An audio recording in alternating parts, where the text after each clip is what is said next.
Oh, that's good. Somebody remembered to record. Who was that? Lexi. No, Angela. Thank you, Angela.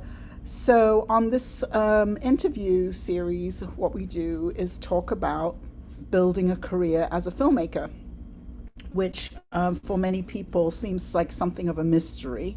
So, we're trying to just demystify how it is. And Noni and I are both members of this fantastic organization called Brown Girls Dog Mafia. And somebody came on the other day and asked this very straightforward question, which was something like, should I take this entry level research job at a production company at $15 an hour? And people were writing in, no, that's too little. No, no, no. $25 is a minimum. And there was this whole conversation going back and forth. And then I said, well, are there other things associated? Like, is it an opportunity that maybe is worth the money? Plus, do you need the money? Some people haven't worked for over a year. And then Noni jumped in and said, well, I started out at HBO at a $17 an hour job, and we just started talking. So that's how we got to know each other. So welcome, Noni. Thank you. It's lovely to have you here. Thank you so much for taking your time to join us and talk about being a filmmaker, which I think when I started doing this interview series, there's so many people who think it's supposed to look one way. And every time oh, what are you drinking? I'm drinking tea.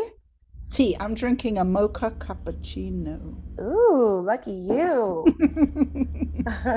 It's because I'm in a hotel, so they have to do things. Um, how did you start? And where? This is the first question I always like to ask. When did you first know you were a filmmaker? Well, before I answer, I just want to say thank you so much for allowing me the opportunity to share my journey in filmmaking.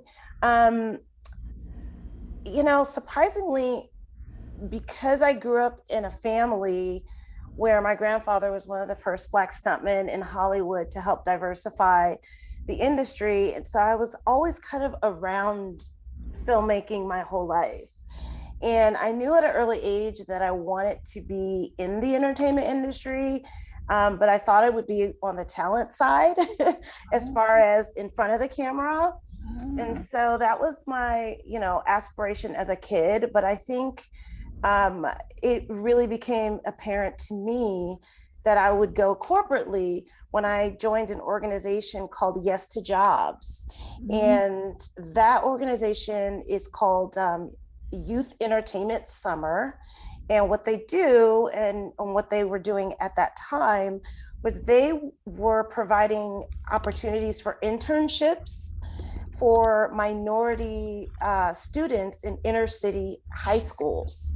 So I applied to this program, and you have to.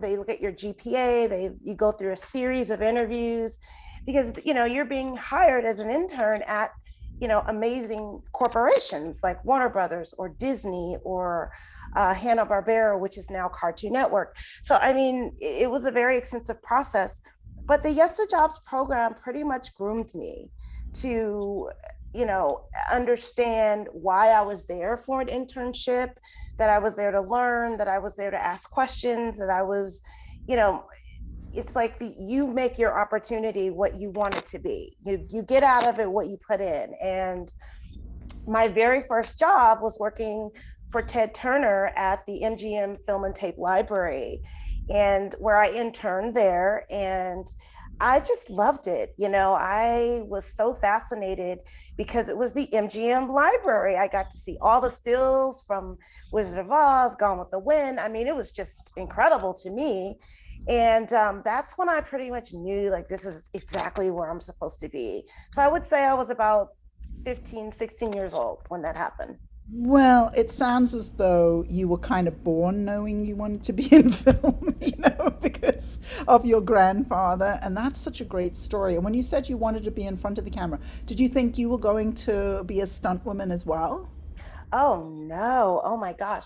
I am petrified, of heights or any, I did not get the gene for that, but my brother did. So, Oh, but really? yeah, stunts is it's pretty much we like to say it's genetic because stunts there are a lot of stunt families that make up the stunt community, and so they're Ah, first, second, and third generation stunt families, and oh, so it's one of those things. So I totally didn't think that, but I am also a songwriter and a singer, so I thought I would do that, and I did for a while. I sang background vocals for like Christina Aguilera, for Justin Timberlake. So I did that for a while in music production as well.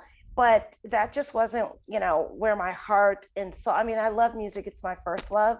But as far as a career, I knew that it would be in film, and I think working at MGM was like the gateway to. I became inquisitive. I wanted to learn. And then this program, Yes to Jobs, they encourage you learn every part of the business, because you may go in saying, oh, I want to do production. You get in production and you hate it. So now you have to move to development. Maybe uh-huh. it's development that you're good at, or maybe it's post production. So I think I'm so thankful that I had the opportunity to not just, work in a lot of different capacities in order to find where I felt at home the most. And I will say, when I began working at HBO in 2000, when I first started interviewing and I started, um, getting mentors there from some of the executives, everyone told me in all these meetings, like, oh, you're going to be a producer. That's what you're going to be. You're going to be a producer. And I was like, no, I'm not going to be a producer. I'm going to be a development executive. That's Oh, what I want to do. And I worked so hard and I got to development and I loved it. It was exhilarating. And then I got to a point where I was like, you know what? There's something more that I want to do. And I guess everyone was right. I'm a producer. So that's how, my journey unfolded. But I've worked in animation, I've worked in the record labels. I've been around to yeah. know, different areas of the entertainment industry, to know like what is my, what I'm passionate about. But I'm happy that I had the experience and the honor to move around as much as I did through the Yes to Jobs program, to help facilitate, all of my curiosities. So there's like, I learned every aspect of filmmaking as a result. That's great. And the funny thing, I so identify with your story about people saying, "Oh, you're a producer," and you're like, mm. Many many years ago, my friend Jamin O'Brien and I. This, oh my gosh, this was so many years before he produced his first movie. But I had been directing some stuff, and we were talking and discovered in a conversation that neither of us had any interest in directing. Mm. And I just remember the kind of surprise, because all I knew was that you were supposed to be a director. And I was, now then I was directing, and I was like, I just found it, this may be a complete blasphemous thing to say, but I found it boring, because I knew what was supposed to happen before it happened, I think was kind of how. Whereas for me as a producer, I don't know what's going to happen. And that's how I like it. Yeah, yeah. It's exhilarating to say the least. Yes, yes. I see we have a stuntman on, so that's so great. A stuntman has joined us, so this is the first time we've talked about stunts in the industry. I mean, that's really a specialized thing. So when you and I met over this issue about the $17 an hour job, Yes. how did that come about? How did the $17 an hour job come about? Well, when I first interviewed at HBO, that everyone starts as a temp. That is just how you get in. Mm, Most people start as a temp and then they work their way up into the company. Mm. And when you come in entry level, that's entry level. And I was willing to do that. I was willing to be an assistant. I started in the story division at HBO and began to work for various executives. I worked for Carrie Putnam. I worked for Colin Callender, Chris Albrecht, a lot of the top executives, and moving around a lot at HBO as a temp helped me to understand what each division was about, what each um, what each part of the industry at HBO, because it's very multi-layered. There's when you work for a company like that, there's production, there's post-production, there's original programming, there's story department, there's different divisions, media, talent relations, all of those things. And so just moving around the company for about maybe a year, I, began to learn, oh, I love this division. Okay, no, I don't particularly like this part of it. So I got to choose. And when I finally landed a job after about a year of temping around there, I finally landed into the story division in HBO Films. And that's where I started working with Bettina Moss and Candace Williams and Carrie Putnam. Wow. So, what does the story division at HBO do?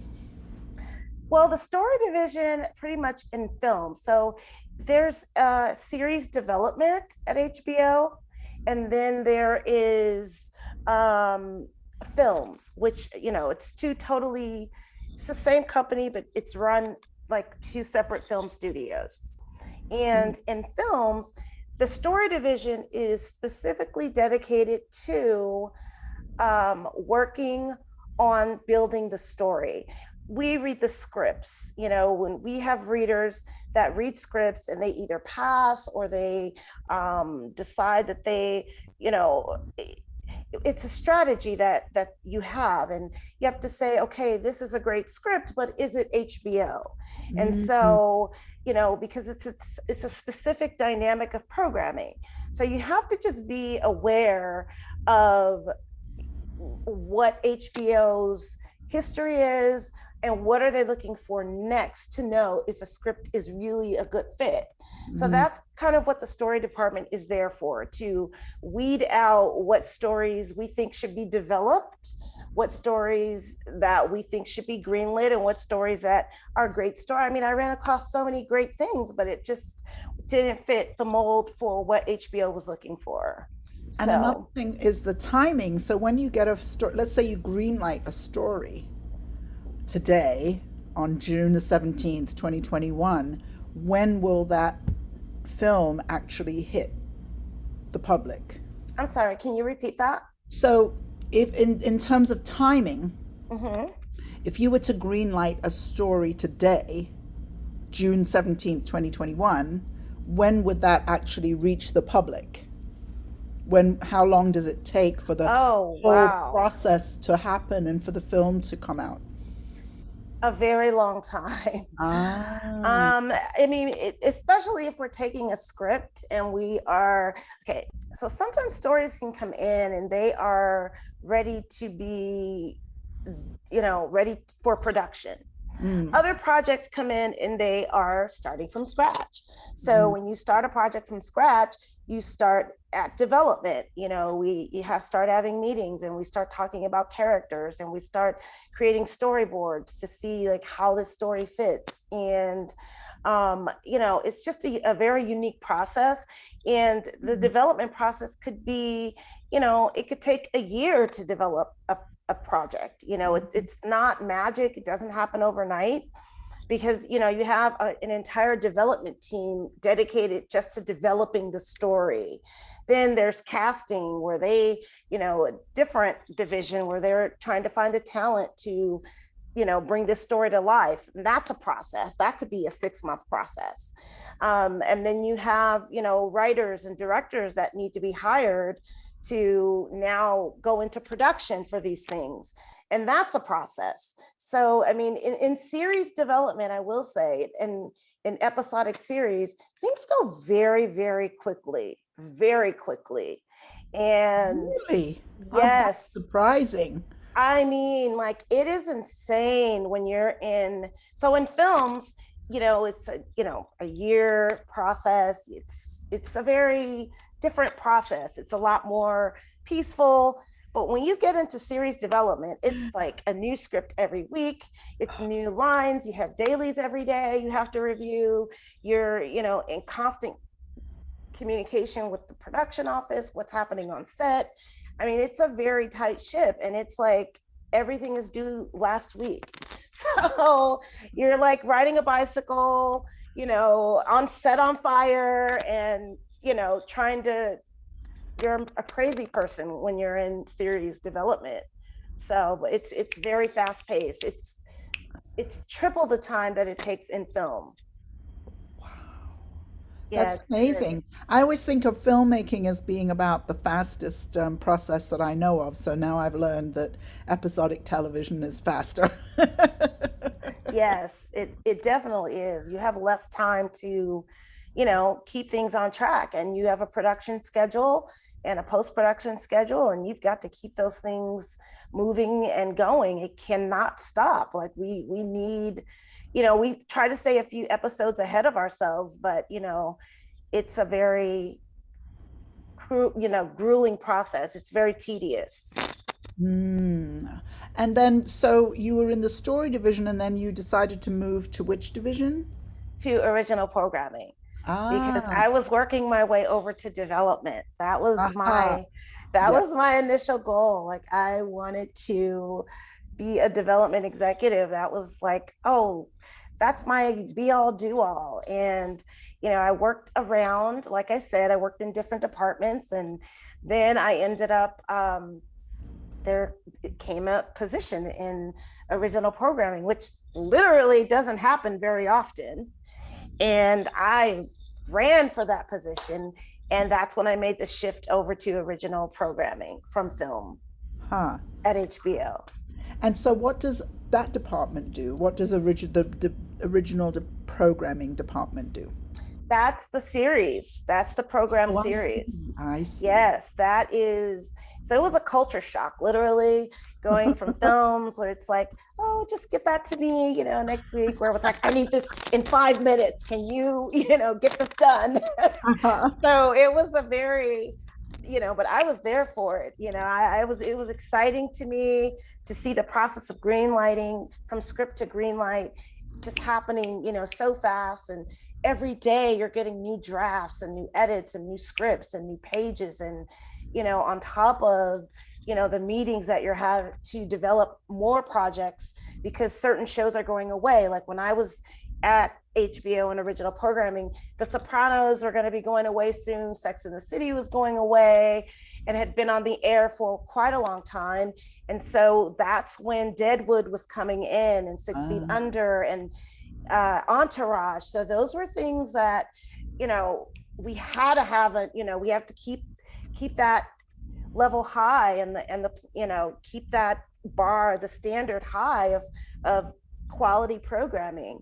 And I was very honored and blessed to be able to work on a lot of those shows, as they were being created and through production onto onto the network.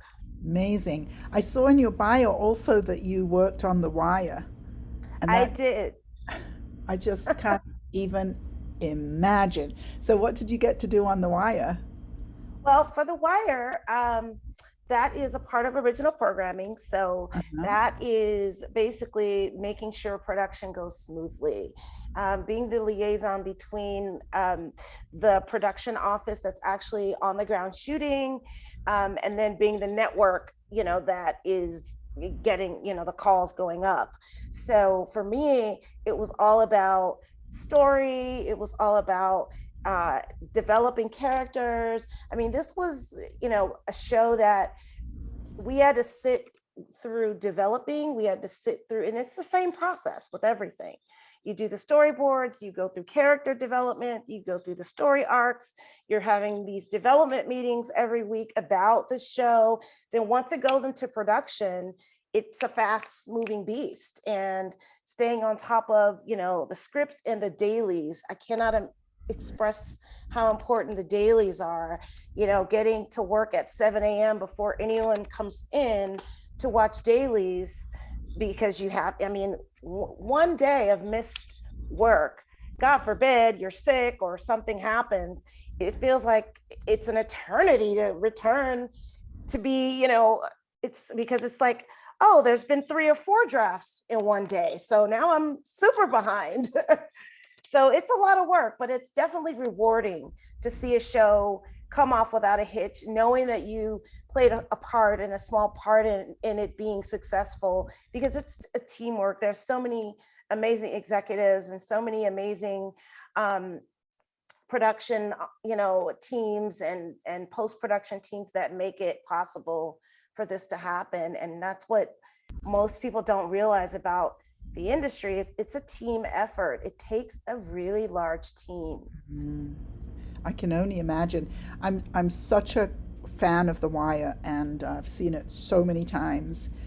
And recently, I was making this Facebook post because I had gone crazy about Succession. And I said, I'm wondering if maybe there's a possibility that Succession is an even better show than The Wire. So then I had to go back and watch The Wire again. And I was like, no, The Wire is the better show. But still today, it's like, I used to be an English teacher. So Oh, we nice. always used to say, you can tell people what a C paper is, what a B paper is. When you get to A plus, it's very difficult to distinguish. So these shows are such A plus shows. And then another thing I was thinking about, even today, and now I can't remember what it was, but within the last couple of weeks, I watched a show and there were 2 characters from The Wire on it. And just because they're on it, I have to watch that show. I And love it. that's still the it's just amazing how that show has had an impact on our culture in so many ways. Yeah, that's the one thing I love about HBO. They're not afraid to show things that are happening in the real world as they're Mm, happening. mm, That was a very intense show, and it yeah, was really happening like yep, that in Maryland. So when and then there's the other show, The Corner, the same thing, that was a very real life situation. And that's, they're known, even in films, they will tell a true story, and mhm, mhm. that's what I have always really been fascinated about. And I think that's been my passion for documentary filmmaking, is the true stories. As Yes, a documentary filmmaker, we are investigative journalists. That's what yeah. our job is. And, bringing the truth to the forefront, and finding interesting stories that people will care about. And that's the joy of filmmaking that I absolutely love about it, is the true story aspect. Just one more thing about hard storytelling is I May Destroy You, which just blew my mind in the last year or so.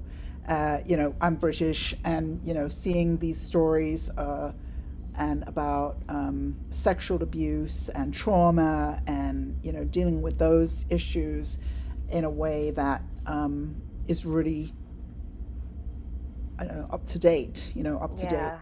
So how did you manage with this whole big career that you have at HBO? How did you manage to also be making documentaries? Well, I didn't do them simultaneously. Oh, I see. I see. Yes. Okay. So I Well, transitioned that's a out. very important career decision then that you made. It was. It How was. did you make that decision?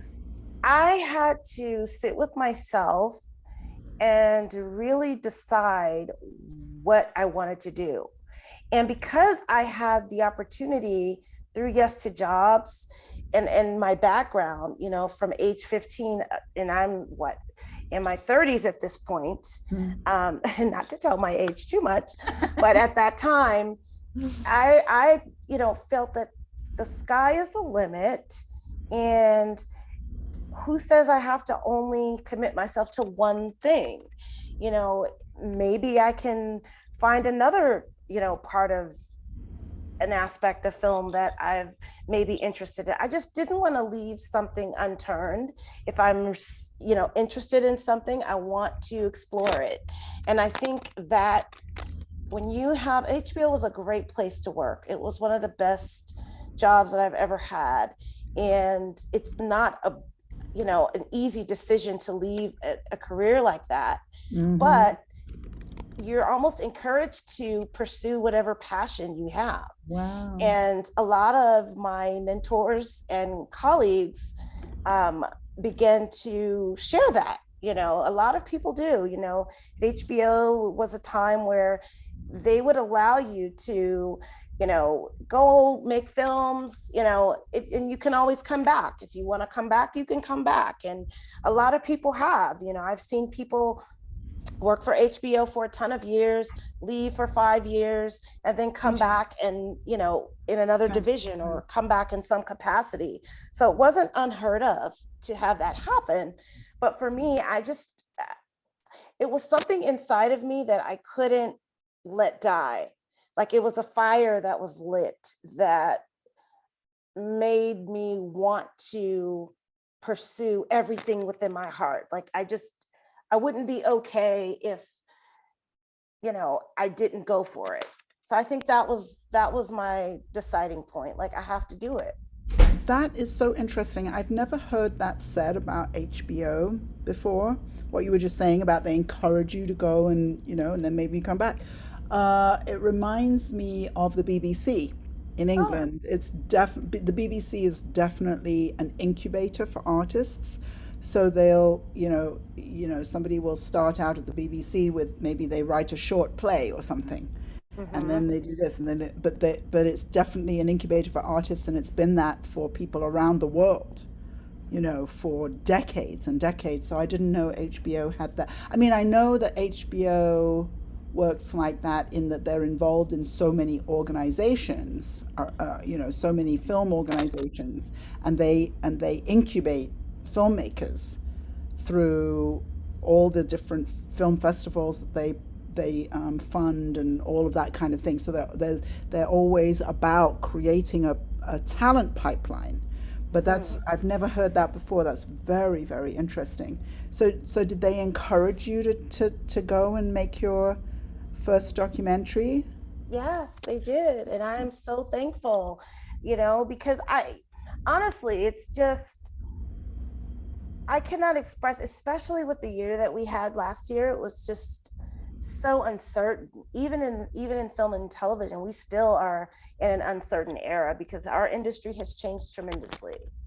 But at the same time, you know, it's like if you feel like this is what you need to do that because, and if you fail, there's always that fear of like, oh, well, if I leave this, then if I don't make it at that, what's going to happen? But what if you don't fail? And I would rather not live with the regret of, I wish I would have done that. Yes. At least, if I tried it and didn't like it, at least I tried. And so that's been the philosophy for me and a lot of people. And independent filmmaking is not easy. It's just no one's going to give you $5 million and say, hey, go make this interesting documentary. Really? Is that true? No, I'm just That's joking. I'm just joking because I hear film I wish say it it wasn't. all the time, Yeah. all the time. And I remember meeting this guy. I go, or when before COVID, anyway, I used to go to the American Black Film Festival every year, and I met this lovely guy, and he said, "Oh, I'm producing my first movie," and I'm like, "Oh, what is it?" And he said, "Oh, I'm trying to find $2 million," and I went, "Oh," because I knew it was his first feature, He said Yes. $2 million, and I said, "Oh," and he said, "Well, because it's all got to be shot underwater." I'm just like, I'm sorry, I don't mean to laugh because it's a shame, but I hear it all the time. So I'm just glad to hear you say, after your career at HBO and making your film, that there is no $5 million out there. So I wish it was. I wish it was. I mean, it's so easy to say, you know what, this is a great story, let's move on this, and then you have an entire network and a budget that will allow you to just make the film or make the show, versus being independent. And it's like, okay, how are we going to find the money to Yeah. make this happen? Yes. And it's so interesting because I've been in the industry for quite a while, and being a woman, and a woman of color, and a minority in so many different ways, just learning how to get your film made, maneuvering through those threads. There's a huge disparity in available funding for certain, types of films or certain demographics. And so I'm happy to see now that we're moving more toward diversity, but at Yeah. the same time, it's a very time consuming and difficult thing to do. And so I don't take it lightly, or just, on a whim tell someone, oh, leave your career and just start doing this.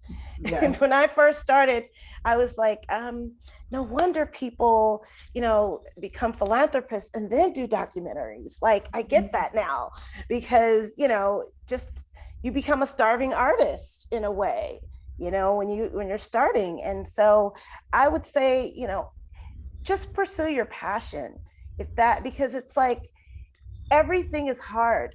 There's a pathway to everything, and you have to pick your heart.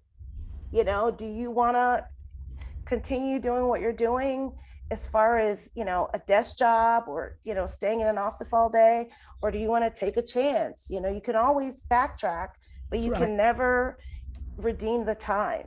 Yeah. So And it's also really important, I think, what you're saying about follow your heart, because the truth is if you're going to be a filmmaker, it's so hard that you need to have that motivation, and that motivation is never going to be enough unless it's really from your heart. yeah, It's really absolutely. from your heart. So how did you do it? How did you find the money to make your film? What did you do? Sorry about that. Well, for Oh, that was me. me, That was me. oh, That wasn't I'm you. like, okay, good, it wasn't me. Oh, So I'm no. like, I heard a ding. um, so for me, I was one of the first funders of my film.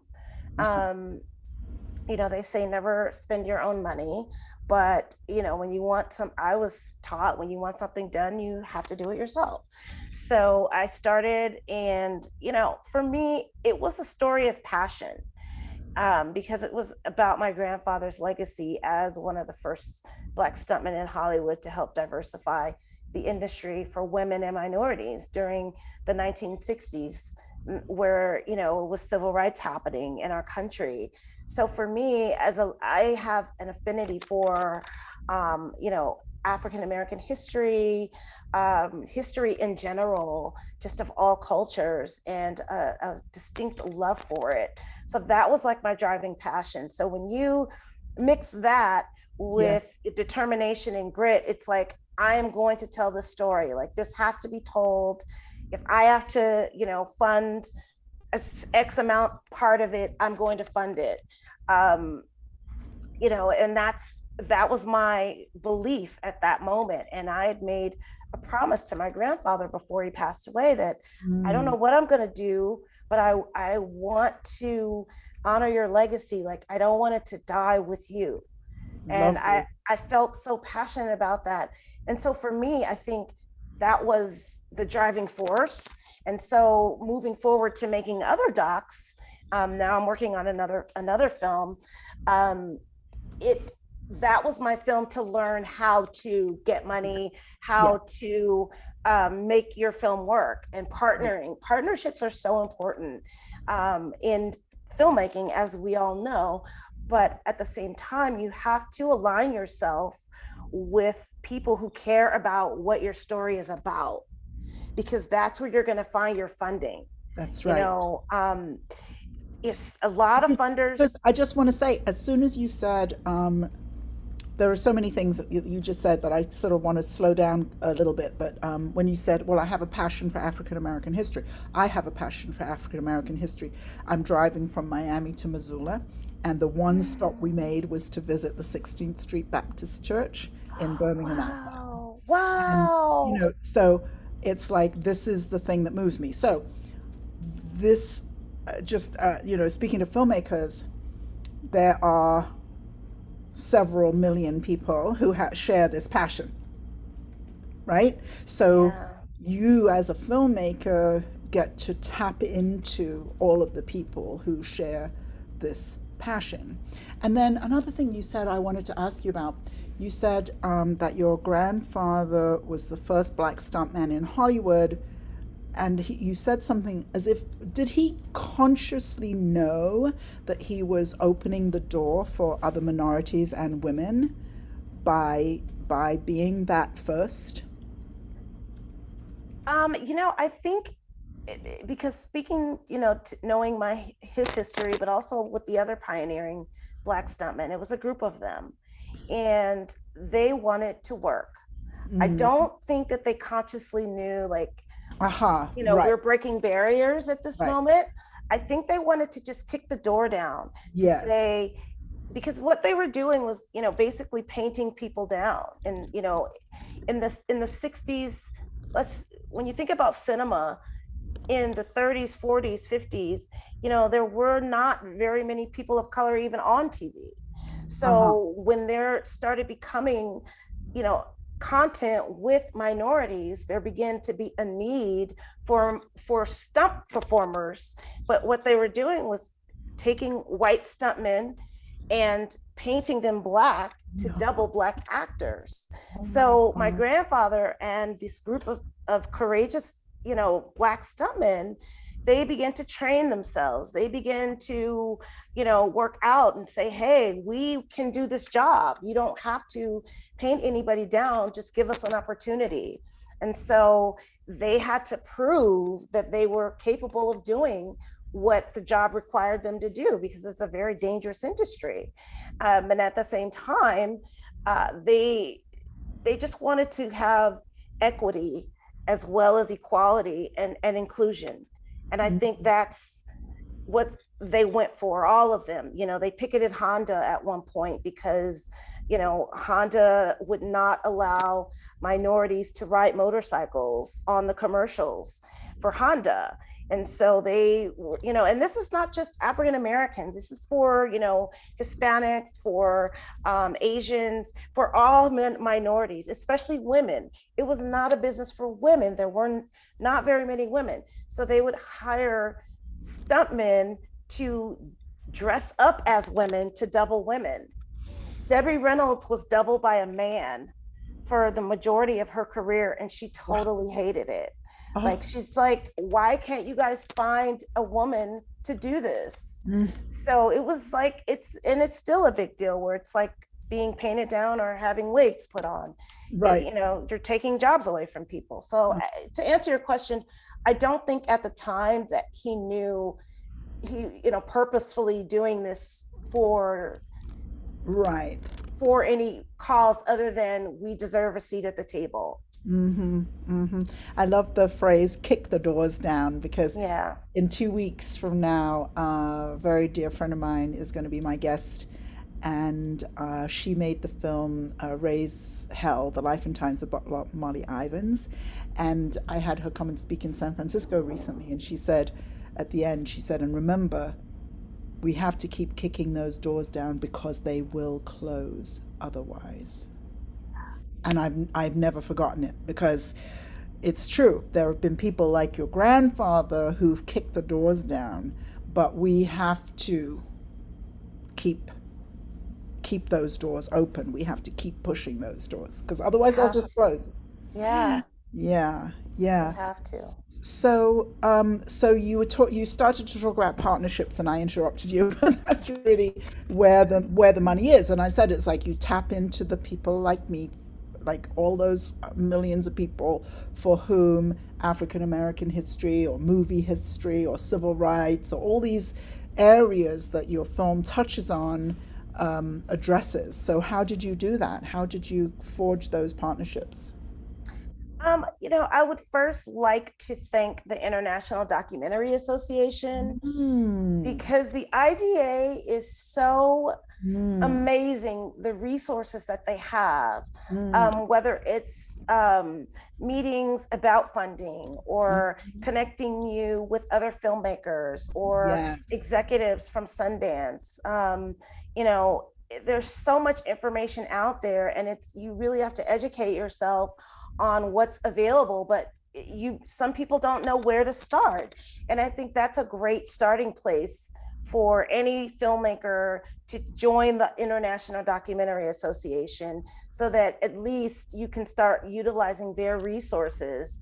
And obviously, when you um, begin to, and you have resources with people that I worked with in the past, and you sit down with them and you ask them, should I be talking to someone? Who would you recommend? And it is just about relationships. That Mm, is like, you mhm. cannot make it in this business without relationships. You need to have relationships with people who can, even if it's just a sounding board, Yes. to say, is this even a good story? Should I even be telling it from this perspective? So I'm so thankful for those people that allowed me to have an open door policy with them as executives or other filmmakers to say, here, hey, this is what I did. You should, do this too, or just to share their journey. And that's why I'm so excited about this conversation, because we learn from each other, and I feel like you're never too old to stop learning. And I am still learning, even though I've been in the industry, for many years. There's still so many things to learn. And one of the things is you have to continue to reinvent yourself, and go with the times. You have to be ready to have your ear to the ground at all times. And like when 4K came out, that was Yes. like a big deal. It's like, wait a minute, now I need different cameras now and different Uh-huh. lenses. And oh my God, is this going to work? I was right in the middle of production on a film when this 4K came in, and I'm like, oh God, is it even going to make it? It's always evolving. And even now, so, with coming out of the pandemic, um, it's still changing. I mean, we are still waiting to see how many people are going to go back to the movie Yes. theaters at this Yes. point. So Yes. you have to be good at reinventing yourself. So when you finally got your film made, what were the various types of funding that you actually got? Did you get money from foundations? Did you get money from individuals? What was the mix that you put together to put your film together? Exactly what you just mentioned. Okay. I received grants from foundations. I received donations from donors. And the IDA was very, very strategic. And also the Utah Film Center. Oh. They Huh. also helped as well, because, sometimes people don't mind giving to a good cause. And then to know that you have fiscal sponsorship, Mm-hmm. that makes it even better. It's another layer of opportunity to say, hey, you can donate to this and become, we have fiscal sponsorship, and it's a nonprofit organization. And the IDA, I love it because the money goes directly to the IDA on behalf of your film. And they receive documentation. It's all, accounting is all there, everything works, and they receive documentation thanking them for their donation. So when time comes around, obviously they have this to use it as a tax write-off, and that's appealing to some donors. Mm-hmm. So for me, it was a lot of grant writing, proposals, Mm-hmm. and some of, many of them you don't get. Right. Unfortunately, you apply for so many and you don't, you're lucky to get one or two out of the 25 you're applying for. So I think But they all between know you now. and so between my own funding, because you have to be willing to use your own money to at least get yourself started. because you need things as a filmmaker. You need to, I mean, even with the IDA, there's membership fees, there's, Right. so you have to be willing to subscribe to certain things. You need, make sure your equipment is up to date. I mean, there's an investment that needs to happen when you decide I'm going to be a filmmaker. And I think that's a part of it that no one really talks about, the amount of personal investment that you have to make, Right. because you are your studio. It's you have no Yeah. one else to depend on. Like Yes. it's you. The buck stops with you. If you don't have a slider cam, or you have to get one or rent one. So it's really becoming, the producer. I love Spike Lee when he talks about making one of his first films, and he says, I was the caterer, I was the director, the producer, the writer, I was, my accountant. He's like, I was even craft service. So it's just, you really have to be able to wear multiple Yeah. hats, Yeah. and you do whatever you have to do to get So it done. when your film was finished, where did it premiere? Well, it, thanks to the pandemic, has not come out Oh, yet, but it will be. So I will keep you posted on the release date for that. do you Um, know who you're going with for distribution? Have you uh, decided? yes, actually, but I can't Can't say say. at this time. Okay. But I will definitely keep you posted, because Lovely. Yes. it's a great time for this. It's amazing, because sometimes we think delays. Let me just talk about this for a second. You know, Documentaries take several years to make. You're not going to be able to just make a documentary in 6 months. I mean, sometimes you can, maybe you can, but a lot of documentaries are made over the course of several years.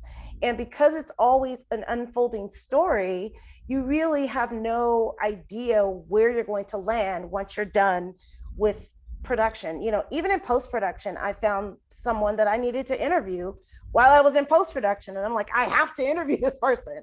So you're almost simultaneously in production and post production at the Yes. same Yes. time. Hmm. But you also have to be mindful that, I mean, I wish there could be um, some type of meetings or conversations around, deal making, because a lot of first time filmmakers are forced to, basically give away their entire film a lot of times to get it made. And I think that we should have a serious conversation about deal negotiating and helping filmmakers to be able to negotiate, the right deals for their film, and doing that based on information and what makes sense, versus your heart moving you to, I want to get it made, so I'm just going to go with, the first offer. Sometimes you may have to turn an offer or two down, because it may not, at the end of the day, they may take the film and it may not be what your vision is at the end of the day. So you have to be willing to stand up for your project, and not, allow outside entities who may have the entire budget you need, but Uh-huh. they're not on board with your vision. So Right. then you have a decision to make. And I think, delays happen, and we're so disappointed by them. Hmm. Especially for me, it was very frustrating to have continued delays. But all things work together for the good, because um, making a film about social justice and racial equality and inclusion, uh, it couldn't have come at a better time, Right. because this Right. is the right environment Yes. for people to really grasp the story, because Yes. my whole intention was to educate other people about a civil rights issue that happened in Hollywood that no Mm, one knew about. mm, mm. And I think now more than ever, people are more interested in that now. And I think had it been released on time, according to, on time, what it would have been like gone by now. Like no one would be thinking of it. So it's like you almost have to, just accept the process, and Yes. just know that a project is going to come out when it's supposed to. If it's Yeah. meant to be, it will happen. And you just have to believe in that. There's a saying I learned, Haitian expression. I can't remember it in French, but anyway, it's man plans, God laughs. Yes. Yes, absolutely. Because, and another filmmaker told me this at the Uh-huh. beginning when I first started making my film. A filmmaker said that to me. And, he's like, listen, some films take 10 years, some films take 7 years. I was like, stop jinxing us, and I was like, don't, that's not going to happen to us, and then he starts telling me stories about how, a super successful producer partner duo ended up turning down like a major deal, and everyone told them they were crazy, their film's never going to come out, and it ended up being like a huge success. And they went with another deal, but it took like another year and a half longer. And I mean, I just didn't want to hear it. You don't want to hear that as a producer. You want to know, you want to hear, we're going to be right on schedule and it's going to come right out and we're done and yes. But that is not the way it goes. And I'm so thankful now. And I take it to heart, because it's like, no, it may not come out, that might not be the best deal. And you have to decide, do I want to settle for this, or do I want to take a chance? You're always taking a risk waiting for this. I So, I want to open it up to questions, but I still have one more question for you, which is, okay. so what are you working on now? I just started working on another documentary series about the political activism of James Brown during the 1960s. Oh. So, yeah, it's a really, really interesting spin, because a lot of Hmm. his music was driven, it's interesting because musicians, they tell their stories through music. And instead of making a speech about how they feel, they write a song about how they feel. Uh-huh. And a Right. lot of the music that James Brown created was in response to Uh-huh. certain things happening in our country during the Uh-huh. 60s. Uh-huh. I mean, let's face it, on the assassination of Martin Luther King, James Brown, it literally received a phone call from the president of the United States saying, can you calm this crowd down? Wow. And so to think that music has impacted even through politics, I think is a very unique, you know, Yes. um, it's It's, it's did just, you see One Night in Miami? I Yes, did. because that's a very interesting discussion of that whole, Yes. like, The dynamic. yeah, what do you do with your fame is one theme there. What do you do with your fame? And then they all kind of had their own approach to politics, which was, and each one was very different. Each one had Yeah. a very different approach. Very Um, different. yeah. So, oh, that's great. So we're going to see another series then from you. Yes. Uh, Yes, absolutely. and do you think that you're going to stick in the documentary space? That's so interesting after you came from story and film, and that's very interesting. Honestly, I believe I'm moving over to feature. Ah, okay. Um, yeah, I've been approached about a script that I can't really go into at this Uh-huh. time, but I will say that I had the unique honor, and I'm so thankful. Oh my gosh, to speak to Mr. Sidney Portier, Oh. um, and just as a mentor, having the opportunity to talk to him about what my career is and what I've done.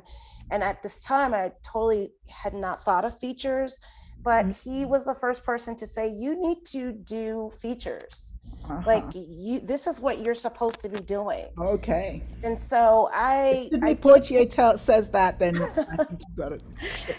this is what I'm going to do. So I'm so thankful. I thank God for so many mentors that I've Wow. had to be able to have these conversations with, and I feel extremely blessed for that. And that's why I say I'm a consistent student to this art, because for everything you learn there's so much you don't know, and we can't be afraid to say we don't know. It's like, I'm so distracted by Sidney Poitier. I just, I, I read that Sidney Poitier's mother survived and put food on the table by breaking rocks. That was her job, was breaking rocks. I'll never forget that. Right. Anyway, I guess we have maybe time for one, maybe two questions. I've been hogging all the time for myself because I could talk to you all day. So, and I see Jonathan's here from Trinidad. So good to see you. And Mark, does anybody have a question for Noni?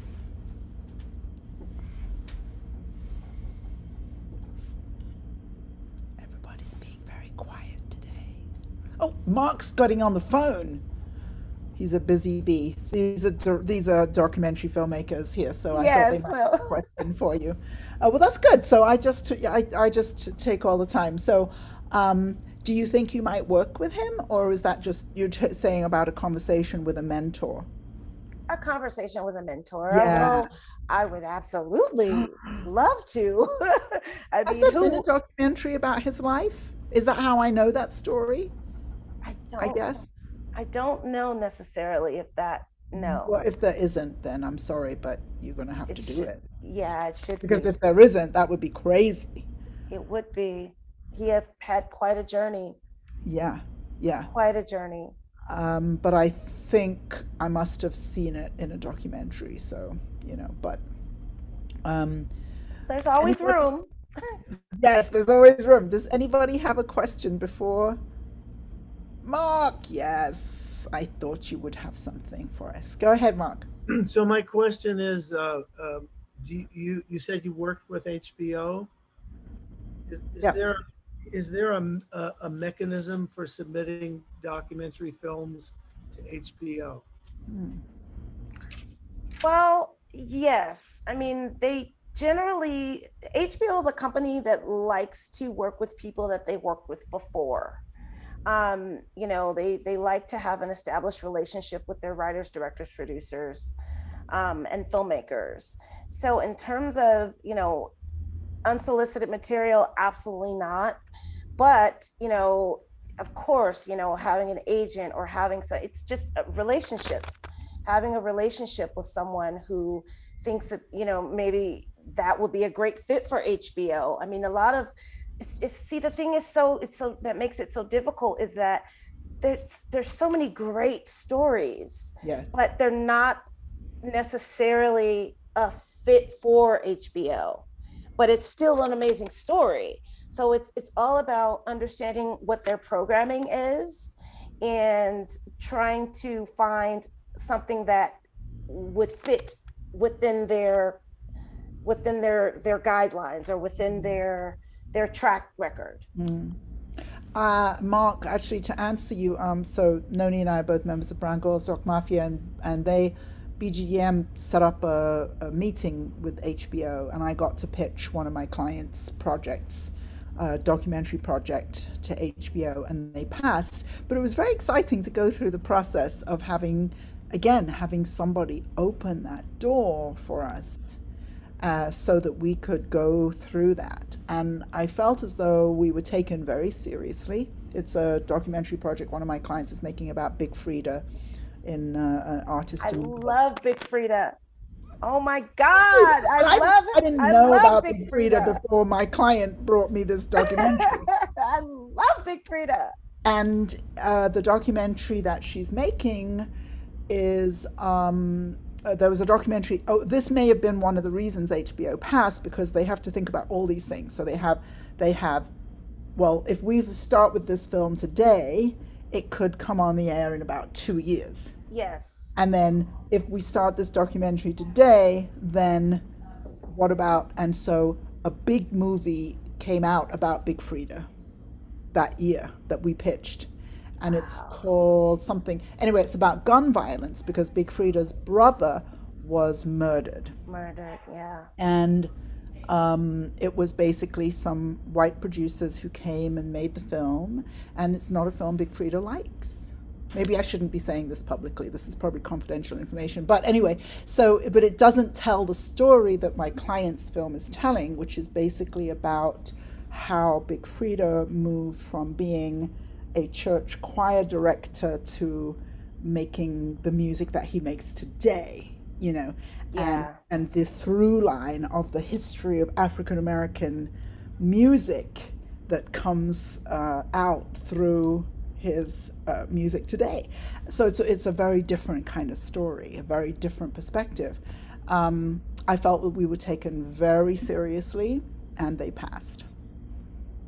And now they know us. Makes So it easier to get another meeting that's there. right. That's right. So, like when you were saying about the 25 grant proposals, I always encourage my clients to do that, because now they know you. Yeah. Now they know you. You've opened that door. Now they know you, and who knows what will happen next time, you know? Because, as I said, I'm sure that anybody at HBO would have known that there was a big movie coming out about Big Frida that year. Right. And no matter how different our film is, you know. Anybody else have a question before we go? We'll wrap up.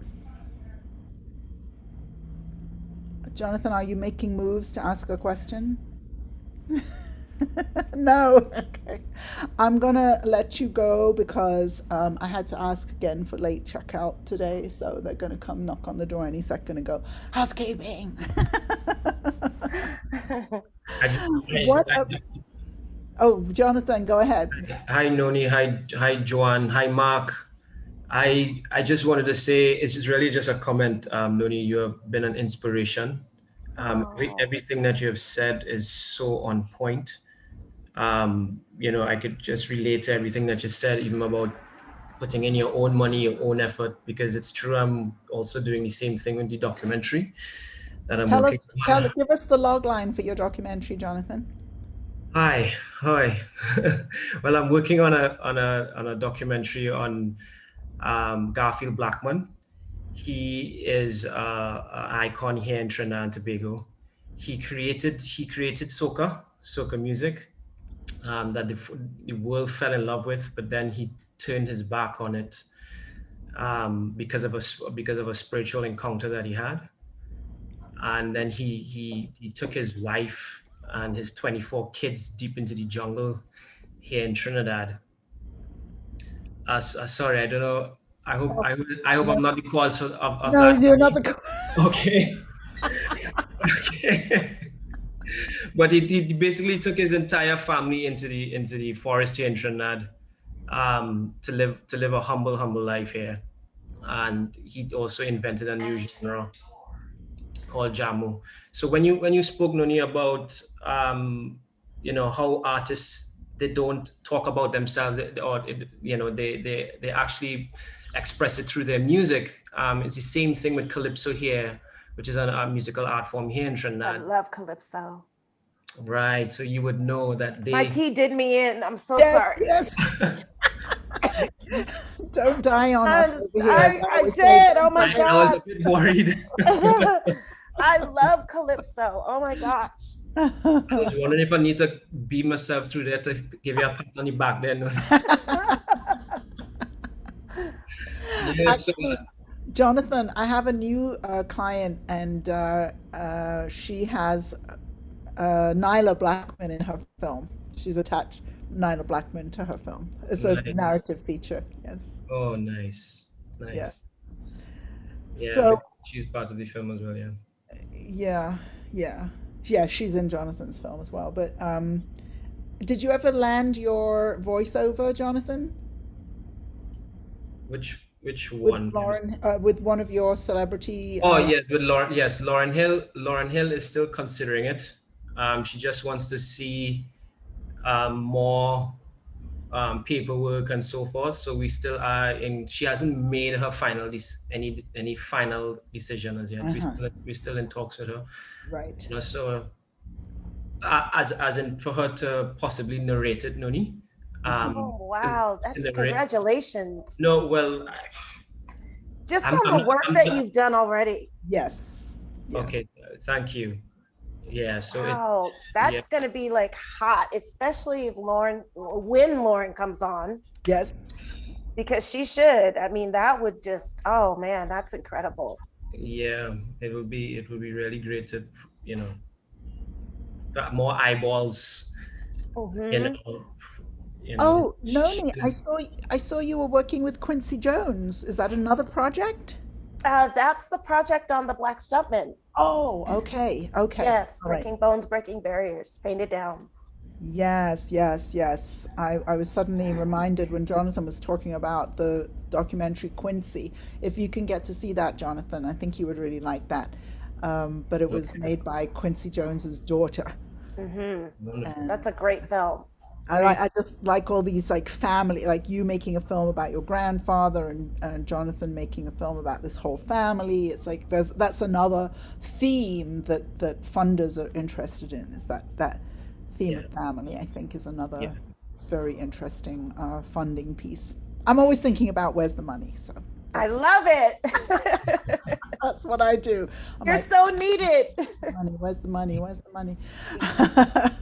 Well, thank you so much. What a pleasure to get to meet you and hear about your work, and I can't wait to hear more. Please, please let me know when your film comes out so that we can all jump on and watch it.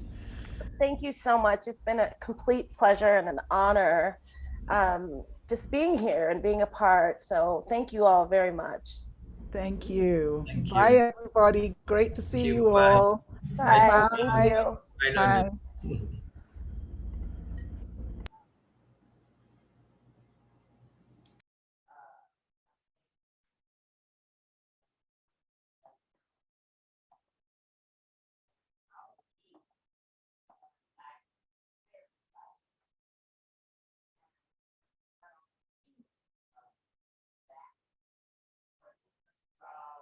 Yes, Emma. Hold on.